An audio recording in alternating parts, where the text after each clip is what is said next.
Assalamualaikum warahmatullahi wabarakatuh. Alhamdulillah, wassalatu wassalamu ala rasulillah, amma ba'du. Sahabat sekalian, kajian kali ini kita lanjutkan tentang pengkajian Tauhid Sifat 20 yang dipelopori oleh Syekh Imam Al-Asy'ari. Dalam hal ini kajian kita adalah sifat yang keempat. Kemarin wujud kita bakal sudah terbahas. Sekarang ini sifat yang keempat, yaitu sifat mukhalafah lil hawadis. Bagaimana pengertiannya? A'udzubillahi minasyaitonirrajim. Bismillahirrahmanirrahim. Wa ammal mukhalafatu lil hawadis, dan adapun sifat mukhalafah lil hawadis, berbeda Allah bagi segala baharu, famaknaha, maka maksudnya itu annahu ta'ala, bahwasanya Allah ta'ala laisa mumasilan li syai'in minal hawadis, tidak ada ya Allah itu persamaan bagi sesuatu daripada segala yang baharu. Artinya Allah itu tidak sama bagi sesuatu dari seluruh baharu yang ada, bil hudus wal lawazim, baik tentang baharunya, tentang perubahan-perubahan sesuatu, dan segala yang lazim, sifat-sifat baharu tidak sama dengan Allah. Fi zatihi wala fi sifatihi wala fi af'alihi, baik pada zatnya tidak sama dengan sesuatu, juga pada sifat Allah tidak sama dengan sesuatu, apalagi af'al Allah, perbuatan Allah tidak sama dengan perbuatan sesuatu.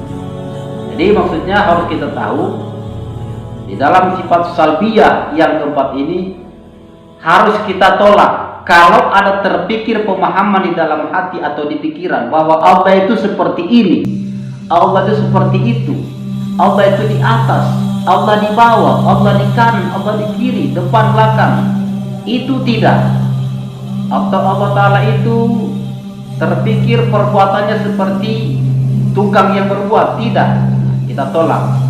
Tolaklah itu dengan pemahaman, dengan kata-kata dalam i'tiqad Ahlussunnah wal Jamaah ini, yaitu mukhalafah lil hawadis, berbeda Allah itu bagi segala sesuatu, bagi segala baharu. Perbedaannya baik sifat Allah. Jadi kalau makhluk, kalau baharu sifatnya kekuatan pakai tangan, penglihatan pakai mata, pendengaran pakai telinga. Allah tidak begitu. Segala indera yang ada bagi makhluk tidak seperti sifat Allah.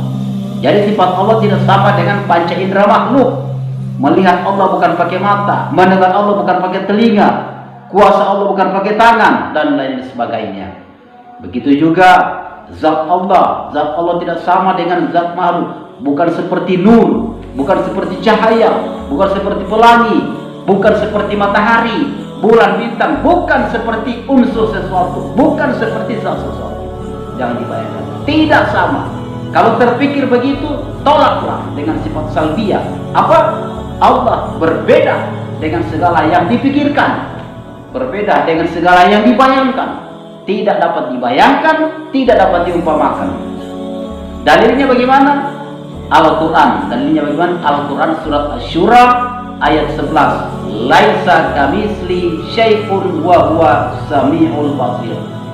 Allah itu tidak sama dengan sesuatu, tidak dapat diumpamakan dengan sesuatu, tidak dapat diserupakan dengan sesuatu, dan Allah itu maha mendengar lagi maha melihat.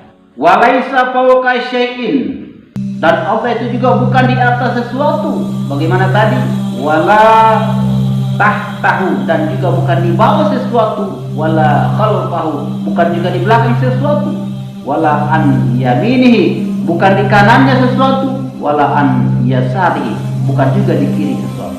Tidak di atas, tidak di bawah, tidak di depan, tidak di belakang, tidak di kanan, tidak di kiri. Bagaimana Allah? Jangan dipikirkan. Jadi bagaimana Allah itu? Jangan dipikirkan. Yang wajib kita i'tiqadkan, yang wajib kita yakini, yang wajib kita ma'rifatkan, yang wajib kita sadari, Allah Ta'ala itu ada. Allah Ta'ala itu mengendalikan segala sesuatu. Allah Ta'ala itu menciptakan segala sesuatu. Allah Ta'ala itu melihat segala sesuatu, tetapi tidak sama dengan sesuatu, tidak serupa dengan sesuatu, tidak seumpama dengan sesuatu. Itu Allah yang harus Jadi jangan kita pikir Allah itu begini, jangan berpikirkan. Di dalam kitab Tijadarah dijelaskan juga, kalau terpikir bagi Anda Allah itu begini.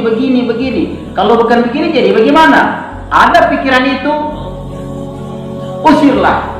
Maka usirlah pikiran itu dengan kata-kata wallahu a'lam. Hanya Allah yang mengetahui keberadaan Allah itu. Hanya Allah yang mengetahui zat Allah. Kita tidak tahu. Karena itu bisikan setan. Kalau ada pikir-pikir begini, menyamakan, itu adalah pikiran bisikan setan. Jadi tolak. Cara menolak dengan sifat salbiah ini. Allah tidak sama dengan sesuatu. Allah tidak dapat diumpamakan dengan sesuatu. Sudah kunci itu. Nah, baik makhluk ini sudah ada atau sebelum ada. Sebelum ada makhluk ini, sebelum ada segala sesuatu, Allah juga memang sudah jelas memang berbeda Allah dengan sesuatu. Bagaimana? Sesuatu yang belum ada itu, yang ada di dalam ilmu Allah itu tidak sama dengan Allah. Jadi walaupun sesuatu ini belum diciptakan Allah, sifat mukhalafah itu, sifat berbedanya Allah itu tetap ada. Di mana? Di dalam ilmu Allah. Karena seperti insinyur pembangunan, sebelum menciptakan sebuah pembangunan, ilmu tentang pembangunan, gambaran bentuk bangunan itu di dalam ilmunya ada. Bentuk gambaran itu tidak sama dengan zatnya. Bentuk bangunan itu tidak sama dengan zatnya dan sifatnya. Demikianlah Allah. Makhluk ini baru sebelum diciptakan di dalam ilmu Allah itu Allah sudah tahu dan itu tidak sama dengan Allah. Maka seperti itulah.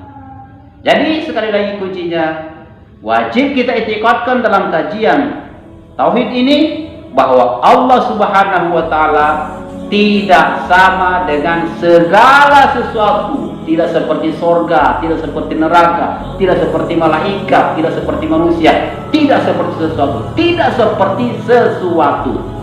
Kuncinya harus kita sadar, Allah itu ada, keberadaan Allah tidak dapat diumpamakan dengan sesuatu, tidak dapat diumpamakan dengan segala sesuatu. Wallahu a'lam bishawab. Wassalamualaikum warahmatullahi wabarakatuh.